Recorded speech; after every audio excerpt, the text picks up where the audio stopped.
The story of the tomato is a centuries-long saga of mistaken identity and misplaced fear, beginning in the ancient Aztec world. Originally cultivated by the Aztecs as tomato, this vibrant fruit eventually traveled across the ocean to reach 16th century European shores. Upon arrival, the tomato was immediately met with deep suspicion, as Europeans struggled to categorize this strange, new, and colorful botanical import. Because it belonged to the nightshade family and resembled deadly relatives like belladonna, Europeans quickly dubbed it the wolf peach. Fearing it was inherently poisonous, many avoided the fruit entirely, fueled by an intense cultural anxiety regarding plants with such mysterious origins. While popular myths suggest aristocrats were poisoned by lead-leaching pewter plates, the reality was much simpler. It was guilt by association. Herbalists of the era assumed the fruit was toxic simply because of its appearance, leading to a persistent 200-year social stigma. This early misunderstanding set a lasting precedent for how we view the tomato, establishing a pattern of judgment based on superficial connections. Even in modern wellness circles, we often judge food based on labels rather than chemical reality, mirroring these ancient, unfounded fears today. Consider the common advice circulating online. If you suffer from joint pain, you are told to cut out all nightshades immediately. Influencers and diet books claim that tomatoes, peppers, and potatoes fuel inflammation, suggesting that elimination is the only path to relief. It feels intuitive for many people. If you stop eating marinara and your knees stop aching, you assume the fruit is guilty. But this advice often ignores the actual chemical composition of the tomato, repeating the same mistake made by those 16th century botanists. To understand why we are still so confused, we have to look past the plant's family tree and into its molecular structure. When you slice a tomato open, the deep red pigment you see is a powerful compound called lycopene, a potent carotenoid. Lycopene acts as a highly efficient antioxidant, working within your body to neutralize unstable molecules known as free radicals. Ordinary metabolism constantly produces these free radicals, which can trigger cellular switches that lead to the activation of inflammation genes. By mopping up these free radicals, lycopene prevents that inflammatory cascade from ever starting, acting as a shield for your cells. However, there is a surprising twist. Eating raw tomatoes is actually a relatively inefficient way to absorb this beneficial compound. Cornell food scientists discovered that heating tomatoes to a gentle simmer significantly changes their chemical availability for your digestive system. After just 30 minutes of heat, the amount of lycopene your body can absorb jumps by more than 160%. The heat literally bends the molecular structure of the lycopene, making it much easier for your gut to grab onto and utilize. This means that if you want the anti-inflammatory benefits, you should avoid eating them cold and instead cook them into a sauce.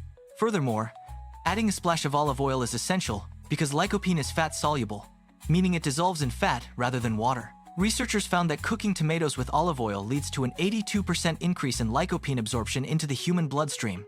Your grandmother's traditional marinara recipe was, quite by accident, a scientifically optimized delivery system for this potent antioxidant compound. This brings us back to the common, yet often misguided, advice to cut out nightshades entirely to calm your aching joints. Major health organizations, including the Arthritis Foundation and Harvard Health, have searched for evidence that nightshades cause systemic inflammation. Despite extensive research and many attempts to find a link, they have not found evidence that these foods worsen inflammation generally. While individual sensitivities certainly exist for some people, the sweeping rule that nightshades are inherently inflammatory simply does not hold up. In fact, the scientific findings point toward the opposite conclusion. Tomatoes are packed with compounds that actually help soothe inflammation. The very pathway that nightshades are accused of triggering is often calmed down by the high levels of lycopene found within them.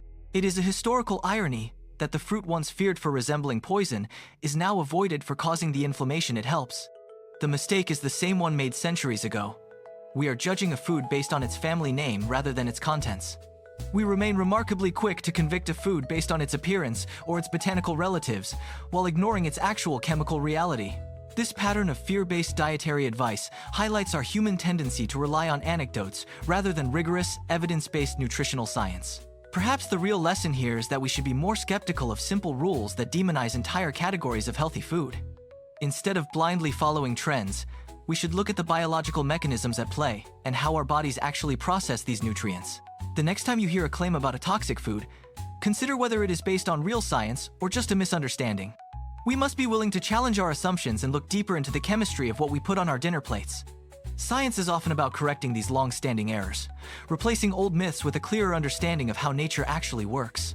The tomato is just one example of how a simple fruit can become the subject of a centuries-long, unnecessary cultural trial. By examining the evidence, we can move past the fear and appreciate the nutritional value that these foods bring to our lives. It is time to stop fearing the wolf peach and start embracing the complex, beneficial chemistry that lies beneath its red skin. When we base our choices on facts, we can make better decisions for our health and enjoy our food without guilt. The story of the tomato serves as a reminder that even the most common items in our kitchen have hidden histories. We should continue to question the status quo, especially when it comes to the advice we receive about our daily diets. Knowledge is the best tool we have to dismantle these persistent myths and improve our overall understanding of human nutrition. So, what other foods have you been told to avoid that might actually be beneficial for your health and well-being? The world of nutrition is full of such misconceptions, and it is up to us to seek out the truth. Let us continue to explore these topics, peeling back the layers of myth to reveal the science hidden in plain sight. If you have a food you are curious about, let me know in the comments so we can investigate it together. We might just find that another poisonous food is actually a secret weapon for your health, waiting to be rediscovered. Thank you for joining me on this journey through the history and chemistry of one of our most misunderstood fruits. Remember that the next time you reach for a tomato, you are not just eating a vegetable, you are eating science. Stay curious, keep questioning the common wisdom, and always look for the evidence behind the claims you hear online. There is so much more to discover about the food we eat and the stories that have shaped our dietary habits. Until next time, keep an open mind and a hungry stomach for the truth behind the labels we see every day. Let's keep digging into the facts, one ingredient at a time. To separate the myths from the reality of nutrition, the trial of the tomato is closed, but the search for scientific truth in our kitchens is only just beginning. In modern times, the fear has shifted from poison to inflammation, with many claiming that nightshades like tomatoes trigger joint pain. However, science tells a different story. Tomatoes are rich in lycopene, a potent antioxidant that neutralizes free radicals and helps suppress inflammation. Research shows that cooking tomatoes, especially with olive oil, significantly increases our ability to absorb this beneficial compound for our health. By heating the fruit, we break down cell walls, turning a simple sauce into a powerful health tool that our bodies can easily utilize. Major health organizations have found no evidence that nightshades cause systemic inflammation in the general population, contradicting popular wellness trends found online. Ultimately, the modern advice to avoid tomatoes is a mirror of the historical fear, based on classification rather than actual chemical benefits. We continue to convict the fruit for its family ties, while ignoring the overwhelming evidence of its true health-promoting nature.